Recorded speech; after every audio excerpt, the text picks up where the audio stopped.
آگے ہے خطبہ حجت الوداع کے اہم نکات تحریکیں. پہلا اس کا نکات کا مساوات انسانی نسل انسانی کی، یعنی کسی گورے کو کالے کو گورے پر کوئی فوقیت حاصل نہیں سوائے تقویٰ کے. تمام انسان اللہ کی انسان ہونے کی حیثیت سے تمام انسان اللہ کی نسل میں برابر ہیں. ہاں اس کو حیثیت حاصل ہے، اس کو اللہ کی عزت ہے جو اللہ سے ڈرتا ہے اور اپنے آپ کو گناہوں سے، اسی کا نام تقوی ہے. قصاص کا حق، یعنی جو کسی کو قتل کرے گا اس کے بدلے میں اس کو قتل کیا جائے گا، اور مقتول کے ورثہ کو قصاص کا حق دیا گیا ہے. ہاں اگر جان بوجھ کر کوئی قتل کرے تو اس کے بدلے میں قتل ہے، اگر کوئی غلطی سے ہو جائے تو اس کے بدلے میں کیا ہے کہ اس کی دیت ادا کی جائے گی جو 100 اونٹ ہے.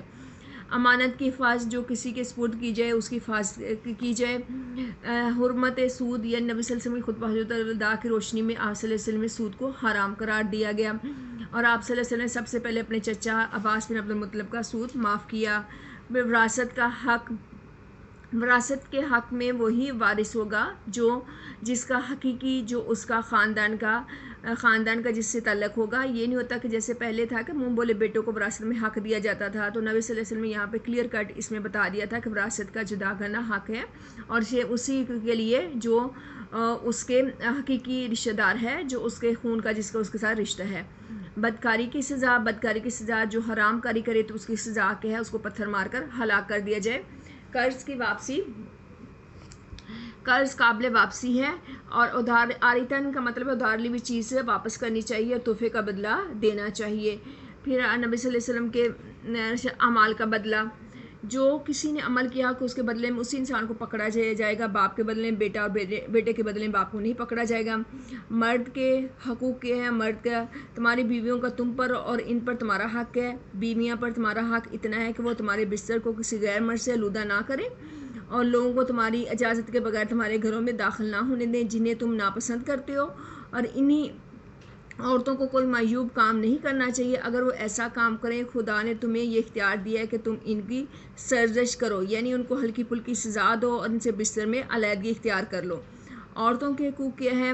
عورتوں کے حقوق یہ ہیں کہ انہیں اچھا کھانے کے لیے دیے، اچھا پہننے کے لیے دیے جائے، اور جو خود پسند کرو اپنے لیے وہی چیز ان کو پسند کیا، اور وراثت میں سے اس کو حصے سے محروم نہ کیا جائے. حق ملکیت، ہر مسلمان کو دوسرے مسلمان کا بھائی ہے، لیکن ملکیت جو ہے ایک مسلمان کی وہ ذاتی ہے، اس میں کوئی دوسرے مسلمان ہونے کے ناطے کوئی اس میں حصہ دار نہیں ہو سکتا. غلام کے حقوق یہ ہیں کہ اس کو مارا نہ جائے، اس کو اچھا کھلایا جائے، اچھا پہنایا جائے. اگر کوئی ایسا گناہ کرے جو معاف نہ کر سکے تو اس کے بدلے میں اس کو آزاد کر دو، لیکن ایسی سزا مت دو. اس کے بعد سوال ہے وراثت اور قرض کے بارے میں خطبہ حجت الوداع کی روشنی میں نوٹ لکھیں. وراثت کے بارے میں یہ ہے کہ وراثت کو ورثہ کے درمیان تقسیم کیا جائے گا. جہالت سے پہلے عورتوں کو وراثت میں حصہ نہیں دیا جاتا تھا. نبی صلی اللہ علیہ وسلم نے یہ آنے کے بعد اسلام نے یہ کہ عورتوں کو بھی وراثت میں حصہ دیا ہے، بیٹی کو بھی اور بہن کو بھی. اگر کوئی ایسا شخص جو کلالہ ہے، جس کے کوئی ورثہ نہیں ہے، تو اس کے بارے میں یہ حکم دیا گیا کہ اس کی وراثت اس کے بہن بھائیوں میں تقسیم کر دی جائے. ہاں اس میں جو ہے غیر مسلم جو ہوتا ہے وہ مسلمان کی پراپرٹی کا حصے دار نہیں ہو سکتا. قرض کے بارے میں فرمایا کہ قرض اگر کسی سے لو تو اس کی مدت مقرر کر لو، اس کو لکھ لو، تحریر کر لو، تاکہ بعد میں آپس میں مسائل اور تعلقات میں بدمزگی کا نہ ہو. اس لیے اس کو لکھنے کا حکم دیا اور اس پہ گواہ بنانے کا بھی حکم دیا گیا ہے، اور اس کو اس کی مدت میں لوٹا دو. ہاں اگر کوئی ایسا شخص ہے جو تنگ دست سے نہیں واپس کر سکتا تو اس کے لیے ہے کہ اگر تمہیں ممکن ہو تو اس کو کیا کر دو، معاف کر دو. آگے ہیں معروضی سوالات، کثیر انتخابی کافی زیادہ ہیں، لیکن ان کو میں ایک نظر آپ کو ایک دو پڑھ دیتی ہوں کیونکہ اینڈ میں سب کے جواب دیے ہیں. آپ صلی اللہ علیہ وسلم، حضور صلی اللہ علیہ وسلم کی سیرت طیبہ ارشادات نے انسانی زندگی کو فراہم کیا. کیا فراہم کیا؟ تحفظ فراہم کیا. آپ صلی اللہ علیہ وسلم کے ارشادات کے مطابق انسان کو حق حاصل ہے، اس کی جان مال عزت کی حفاظت کرے. کون کرے؟ معاشرہ. اسی طرح آگے ہیں نبی کریم کو صلی اللہ علیہ وسلم کو خیال پیدا ہونے لگا کہ شاید اللہ تعالی ہمسائے کے شریک کر دیں گے. کس میں کر دیں گے؟ وراثت میں. کس کے بارے میں؟ ہمسائے کے حقوق بارے میں. اور اسی طرح نبی صلی اللہ علیہ وسلم قرآن کی آیت میں ہے کہ حدیث انسانوں، ہم نے تم سب کو ایک مرد عورت سے پیدا کیا. تو یہ قرآنی آیت ہے. حدیث مبارک ہے، یہ صحابی کا قول ہے. تو یہ کیا ہے؟ قرآنی خطبہ حجت الوداع کی، یہ اس کو کہیں گے حدیث مبارکہ، کیونکہ خطبہ حجت الوداع میں نبی صلی اللہ علیہ وسلم کے ارشادات ہیں نا.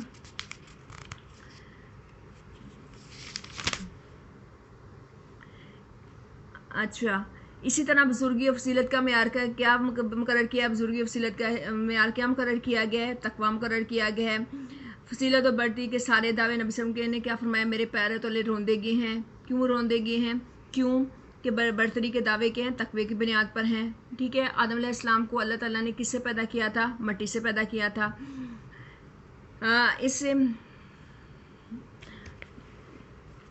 آگے اسی طرح مختلف قسم میں بیچ میں سے کوئی ایک پڑھ رہی ہوں، آپ ذرا اس کو غور سے دیکھ لینا اور اس کو حل کرنا آپ نے خود. کیوں شروع میں نے آپ کو حل کر کے دیے تھے ایم سی کیوز، اب آپ خود کرو گے کیونکہ مجھے یہ تھا کہ آپ غلط کرو گے. لیکن اس جو ابھی میں نے آپ کو ایم سی کیوز بھیج رہی ہوں نا، اس کے اینڈ میں نے ورڈ والے دیے ہوئے نا ایم سی کیوز کے آنسر. پچھلے جو تھے وہ آپشن دیا تھا اے بی سی، تو اس میں مجھے خطرہ تھا کہ آپ لوگ غلط کر دو گے، تو اس کو آپ نے خود حل کرنا ہے. آگے ہیں مختصر جوابات سوالات. حضور صلی اللہ علیہ وسلم نے کس چیز کی تحفظ کا فراہم فرمایا؟ کس چیز کا تحفظ فراہم فرمایا؟ انسانی جن کو عزت و نموس مال و اسباب کا تحفظ فراہم فرمایا. آپ صلی اللہ علیہ وسلم سائے کے حقوق کے بارے میں کیا فرمایا؟ آپ صلی اللہ علیہ وسلم نے فرمایا کہ اس کو جبرائیل علیہ السلام مجھے اتنی تاکید کی کہ مجھے یہ خطرہ ہوا کہ کہیں وراثت میں اس کو شامل نہ کر دیا جائے. بیماروں کے بارے میں کیا فرمایا آپ صلی اللہ علیہ وسلم نے کہ ان کی عیادت کرنی چاہیے، جو ان کی دیکھ بھال کرنی چاہیے. مزدور کو کیا حق ہے کہ اس کی مزدوری وقت پر دی جائے. آپ صلی اللہ علیہ وسلم نے یتیم کا کیا کہا؟ یتیم کہ یہ اس کے حسن سلوک کیا جائے، اس کی ضرورت پوری کی جائے. جنگی قیدیوں کے بارے میں آپ صلی اللہ علیہ وسلم نے کیا فرمایا؟ جنگی قیدیوں کے بارے میں آپ صلی اللہ علیہ وسلم ان کے ساتھ حسن سلوک کا مظاہرہ کیا جائے. آپ صلی اللہ علیہ وسلم نے انسان کو کس چیز کا حق دیا؟ اس کی پرائیویسی کا حق دیا کہ وہ اپنی خلوت یعنی جب وہ چاہے اپنا مال بھی رکھ سکتا ہے. ایک تو یہ حق دیا، دوسرا یہ پرائیویسی کا کہ تنہائی کا حق دیا ہے. خطبہ الطان میں کس چیز کا ذکر کیا گیا ہے؟ انسانی حقوق کا ذکر کیا گیا ہے. پھر عورتوں کے حقوق کے بارے میں حقوق العباد کون کون سے ہیں؟ ان میں سے جان کا حق، والدین کے حقوق، ہمسائے کے حقوق، بیماروں کے، خواتین کے، جنگی قیدیوں کے، رشتہ داروں کے حقوق بیان کیے گئے ہیں. عورتوں کے حقوق کیا ہے؟ عورتوں کے حقوق بیان کیا. عورتوں کے حقوق یہ ہیں حسن سلوک، اچھا کھانا اور فراخ دلی سے کام لیا جائے. انسانی تخلیق کے بارے میں کیا ہے؟ انسانی تخلیق کے بارے میں کہ ایک مرد اور عورت سے ان کو پیدا کیا. اسی طرح اللہ تعالیٰ نے انسان کو جماعتوں اور قبیلوں میں کیوں بانٹ کر کیا کیا؟ اس لیے بانٹا کہ تم میں سے سب سے زیادہ عزت والا کون ہے؟ عزت والا وہ ہے جو تم میں سب سے زیادہ پرہیزگار ہے. اور فضیلت کا معیار کیا ہے؟ تقویٰ رکھا گیا ہے. اچھا، خطبہ حجۃ الوداع میں توحید کا پیغام اور ان الفاظ میں بیان کرے. خطبہ توحید کا پیغام کیا ہے کہ تم سب کو تمہارا سب کا رب ایک ہے. آدم علیہ السلام کی حقیقت کیا ہے کہ انہیں مٹی سے بنایا گیا ہے.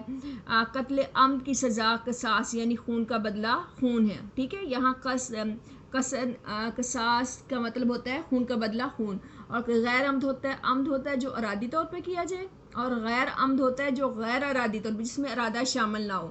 اور غیر عمد کس سے مراد ہے؟ قتل غیر عمد سے مراد ہے وہ قتل جس میں کوئی لاٹھی یا پتھر لگنے سے یعنی غلطی سے قتل ہو جائے. تو اس کی کیا ہے؟ اس کی دیت مقرر کی ہے. دیت کتنا؟ 100 اونٹ. یعنی غلطی سے جو قتل ہوئے اس کی دیت ہے 100 اونٹ. پھر اس کے بعد خطبہ حضرت اللہ نبی کریم نے کیا خاص تاکید فرمائی؟ آپ صلی اللہ علیہ وسلم میں یہ تاکید فرمائی میرے بعد گمراہ نہ ہونا، دو چیزوں کو پکڑے رکھنا، ایک میری قرآن اور دوسرا میری سنت کو. امانت کے بارے میں کیا کہ امانت کو اس کے پاس جس کے پاس رکھی جائے اس کا پابند ہے، امانت کو واپس کیا جائے. نبی کریم صلی اللہ علیہ وسلم نے سود کے بارے میں کیا کہ اس کو حرام قرار دے دیا. آپ صلی اللہ علیہ وسلم نے لوگوں کے خطبہ حضرت الوداع نے نبی صلی اللہ علیہ وسلم میراث کے بارے میں کیا ہے؟ میراث ہر وارث کا جداگانہ حق حصہ مقرر کر دیا، اس لیے وارث کے حق میں 1/3 سے زیادہ وصیت نہیں کی جا سکتی. ٹھیک ہے. آپ وصیت کر کے اپنی اولاد کو اس کے حق سے محروم نہیں کر سکتے. اسی طرح حرام کاری کو کی سزا سخت مقرر کر دی. نبی صلی اللہ علیہ وسلم نے قرض کو قابل واپسی قرار دیا کہ اس کو واپس کیا جائے. ہاں اگر کوئی بہت مجبور ہو تو اس کے آپ معاف کر سکتے ہو. جو ادھار لی ہوئی چیز ہو آریتن کا مطلب ہے اس کو واپس کیا جائے. جو کسی چیز کا ضامن ہو تو اس کے لیے ضروری ہے کہ وہ اس کا تاوان ادا کرے. یعنی کسی کی گارنٹی پر آپ کوئی چیز دو تو اس کے لیے ضروری ہے کہ اس گارنٹی کو پورا کیا جائے.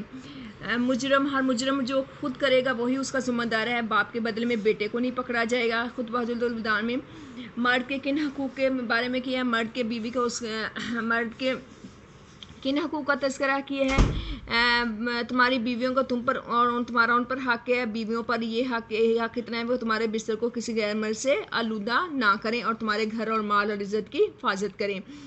اگر عورتیں کوئی معیوب کام کریں تو اس کے بارے میں کیا ہے کہ ان کو ہلکی پھلکی سزا کرو، ان کو بستر الگ کر دو. اگر وہ کوئی ایسی غلطی کریں کہ وہ جو نہ معاف کرے تو ان کو آزاد کر دو. اگر عورتیں اچھا آگے سے سوال ہے، اگر عورتیں سازش کرنے کے باوجود باز نہیں تو کیا حکم؟ تو اس کے ایسی مار ماری جائے جو نموداری یا نمایاں نہ ہو، صرف ڈرانا ہے. اگر عورت معیوب کام سے باز آ جائے تو مرد پر کیا واجب؟ اس پر واجب ہے کہ اس کو مزید بہانے، اس کو سزا دینے کے بہانے تلاش نہ کرے. عورتوں کے بارے میں کیسا رویہ اختیار کرنا چاہیے؟ عورتوں کے بارے میں فراخ دلی کا رویہ اختیار کرنا چاہیے. در حقیقت وہ ایک طرح سے تمہاری غلام ہے اللہ کے حکم سے. خطبہ حجۃ الوداع میں خواتین کے معاملے میں کیا تاکید فرمائی ہے؟ خواتین کے معاملے میں کہا ہے کہ معاملے اللہ سے ڈرتے رہو. کیا عورت شوہر کی اجازت کے بغیر اس کا مال کسی کو دے سکتی ہے؟ اس کی اجازت کسی عورت کے لیے جائز نہیں کہ اپنے شوہر کا مال اس کی اجازت کے بغیر کسی کو دے دے. ایک مسلمان کا دوسرے مسلمان پر کیا ہے کہ مسلمان دوسرے مسلمان کا بھائی ہے. آگے سوال ہے دوسروں کے مال کے متعلق کیا جائز ہے کہ ہمارے لیے کیا جائز ہے؟ دوسروں کے مال کے لیے ہمارے لیے جائز نہیں ہے کہ اس کی مرضی کے بغیر ہم اس کو استعمال کریں سوائے اس کے کہ وہ اپنی خوشی سے دے دے. علماء کے بارے میں کیا ہے کہ ان کے ساتھ نیک سلوک، اچھا کھانا اور اچھا پہناؤ. اچھا آگے وہی سوال جو پیچھے ہم کر چکے ہیں، خطبہ وہی رپیٹ ہو رہے ہیں. یہ سارے جو پیچھے ہم نے خطبے میں پڑھے ہیں ان کو دیکھنا ہے. آگے دیکھ لیں ہمسائے کے حقوق کے بارے میں کیا ارشاد ہے. ہمسائے کے حقوق میں وہی جو اس کے پڑوسی کے ساتھ اچھا سلوک کرو، اور جبرائیل صلی اللہ علیہ وسلم کو بہت تاکید کی تھی. پھر وراثت کا وہی سوال پھر رپیٹ ہو. رشتہ داروں کے حقوق کے بارے میں اللہ تعالیٰ نے فرمایا، نبی صلی اللہ علیہ وسلم نے فرمایا کہ رشتہ داری کو قطع کرنے والا جنت میں نہیں جائے گا. وراثت کا حق وہی ہے کہ 1/3 سے زیادہ وصیت نہیں کر سکتے. عورتوں کے بارے میں کیا کہے کہ اچھا کھلاؤ اور اسے اچھا پہناؤ. اس طرح آپ کا لانگ ٹاپک سارے کمپلیٹ ہو گئے ہیں. آپ نے تمام ٹاپکس کے جو شارٹ کویشچن ہیں اور MCQs ہیں اپنے کاپی پہ لکھنے ہیں. لانگ کویشچن آپ نے ویسے یاد کرنے ہیں اپنی ترتیب کے مطابق. ہفتے میں جیسے ہے کہ ایک دن یا دوسرے دن آپ کا ایک ٹاپک آپ اس کو یاد کر لیں. جزاک اللہ. السلام علیکم.